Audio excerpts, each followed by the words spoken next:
السلام علیکم چینل کے تمام ناظرین کو چینل پر خوش آمدید۔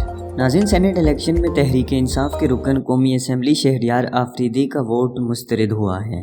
پاکستانی سیاست میں آئے روز کوئی نہ کوئی نیا تنازع سر اٹھاتا ہے۔ ایسا ہی کچھ سینیٹ انتخابات میں بھی دیکھنے کو ملا، جہاں بدھ کو اسلام آباد کی نشست پر پیپلز پارٹی کے امیدوار یوسف رضا گیلانی نے حکمران جماعت کے امیدوار حفیظ شیخ کو ہرا کر بڑا اپسیٹ کر دیا۔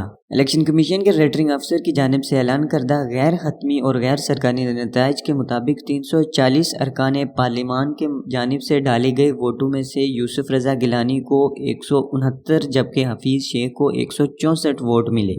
تاہم اس نتیجے میں دلچسپ بات یہ تھی کہ 7 ووٹوں کو مسترد کر دیا گیا تھا، جس میں ایک تحریک انصاف کے رکن قومی اسمبلی شہریار آفریدی کا تھا۔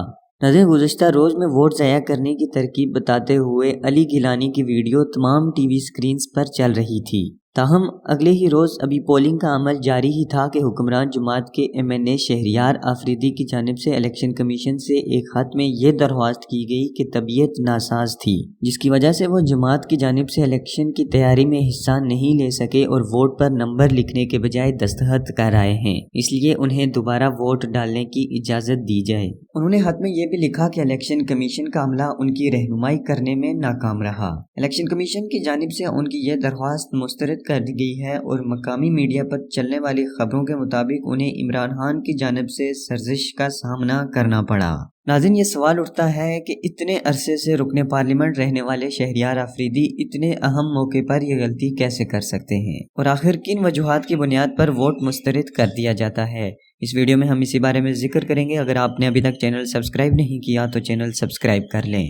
ناظرین، یوسف رضا گیلانی اور حفیظ شیخ کے درمیان صرف 5 ووٹوں کا فرق ہے، لیکن مسترد ہونے والے ووٹوں کی تعداد 7 ہے۔ سینیٹ انتخابات میں خفیہ رائے شماری کا طریقہ کار کے باعث اگر کوئی امیدوار خود اس بات کا اعلان نہ کرے تو قواعد کے مطابق یہ پتہ نہیں چلایا جا سکتا کہ کس کے ووٹ مسترد ہوئے ہیں۔ ناظرین، بیلٹ پیپر پر یہ واضح طور پر لکھا ہوتا ہے کہ آپ کو نمبر لکھ کر واضح کرنا ہے کہ آپ کس کو ووٹ ڈال رہے ہیں، مگر اراکین جان بوجھ کر بیلٹ پیپر پر دائرہ بنا آتے ہیں یا دستخط کراتے ہیں یا پھر ٹک کا نشان لگا آتے ہیں، جس سے ووٹ ضائع ہو جاتا ہے۔ ناظرین، قانون میں خفیہ رائے شماری کے عمل کے مطابق اس بات کا پتہ تو نہیں لگایا جا سکتا کہ کن افراد کا ووٹ مسترد ہوا ہے، لیکن عام طور پر نجی محفلوں میں اس بات کا علم ضرور ہوتا ہے۔ وہیں شہریار آفریدی کافی عرصے تک پارلیمان کا حصہ رہے ہیں اور ان کا سینٹ میں غلط ووٹ ڈالنا سمجھ سے بالاتر ہے، کیونکہ یہ بیلٹ پیپر انتہائی سادہ تھا۔ ناظرین، اگر آپ کو ویڈیو پسند آئی تو چینل سبسکرائب کر لیں۔